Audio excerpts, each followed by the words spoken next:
This video is an introduction to Python for developers. The target audience is people who already know at least one Turing-complete imperative programming language. By that, I mean an imperative language like C, C++, Java, C Sharp, or JavaScript, or something like that. I do not mean things like HTML4 or SQL. They're not general purpose enough really to help you much with this presentation. Let's talk about why to learn Python. Python is very easy to learn and yet powerful. Python is very concise. It requires few words per idea expressed compared to most languages. And that's important not just because it minimizes your code size, but because the number of bugs over the number of lines of code is roughly a constant across languages. So if you can express the same ideas in a smaller number of lines of code, you're going to tend to have fewer bugs for the same application. Python is usable for web development, scripts, data science, and full-blown standalone applications like with GUI toolkits. Great for automation.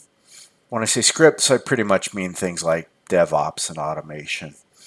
Runs on all major desktop server operating systems, including Windows, the Linuxes, and the BSDs, of which macOS is an example. macOS is a BSD under the hood. Python sort of runs on Android and iOS and in a web browser, but it's not really a first-class citizen on these three platforms. You can get Python for them. There's a way of running a Python interpreter on an Android phone, for example. I've done that. But you don't really write a full-blown application. You just don't have access to all the APIs in Python on Android. It's probably the same on iOS, although I don't have an iOS phone. I really don't know. And there are dozens of implementations of Python that run inside of a web browser. I wish people would work together on one or two or three really good ones instead of dozens. And further reasons to learn Python. The community is very friendly and helpful. Compiling Python, also known as Python list, is very useful. The language is also very Googleable. So if you do find that Python is not doing the thing you would expect, which is rare, you can tend to find answers pretty readily just by doing a Google search. Python is interesting because it has a small core language. A good language, of course, is something that is small but extensible. And that's important because the complexity of a language tends to vary with the square of its number of features. So the more features you have, the more rapidly the complexity goes up for the same program. Another reason to learn Python, you don't need to learn a lot to become productive in Python. Also, Python has a large set of reusable modules available through PyPI, PyPI. And Python is doing well in the language popularity indexes. I've listed three of the more common ones here.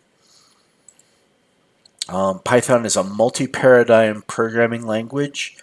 It does procedural quite well, it does object-oriented quite well, and it has significant functional functionality, but it is not a true functional language.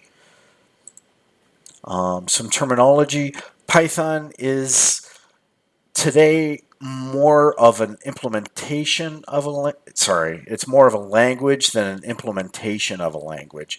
Originally, Python meant the interpreter written by Guido van Rossum, the originator of the language. Today, there are many implementations of Python, and it's become important to distinguish between Python the language and CPython the reference interpreter. We'll talk more about that in a little bit. A Pythonista or a Pythonist is a fan of Python. Pythonic is code written in a style that would please a Pythonista. And in the Python community, clever tricks are generally not seen as a good idea. In a lot of cases, when you go optimizing your code through clever tricks, you find that it may be slightly faster in one version of Python, but then a future version of Python it'll actually be slower than the straightforward way.